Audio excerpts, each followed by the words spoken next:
Hello! Maayong hapon, good afternoon. And napag-isipan ko lang mag-share and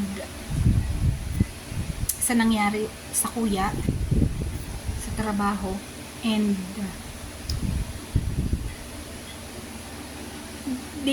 gusto ko lang i-share na na-terminate ako sa work kang June 25. Bali, pinaapod ako sa HR around 4 kasi that time nasa training pa lang man ako niyan that time pala, and pinaapod ako sa HR. So after kong mag feed duman sa sarong residente, dahil po ako nag-work po ako sa home care, and then yun, after po kung mag feed through PEG, nagduman ako sa HR. So bago yan, let me tell you about my employment with them. Na-employed po ako noong May 28.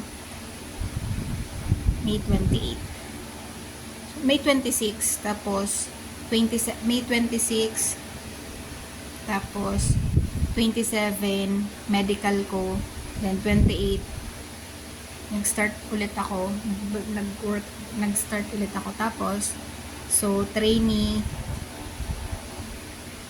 So yun, bali ano pa ako, ang position ko po ay head nurse, and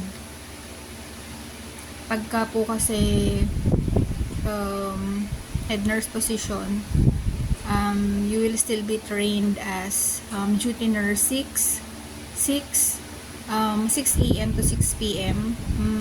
They are the one na nag-handle nung cellphone to answer the queries of the doctor, kung may follow-ups, and the relatives of the residents, and they are also parang admin, they are also doing the admin work, pero tinutulungan nila yung duty nurse 7 duty nurse 7, yung po yung mga 7 a.m.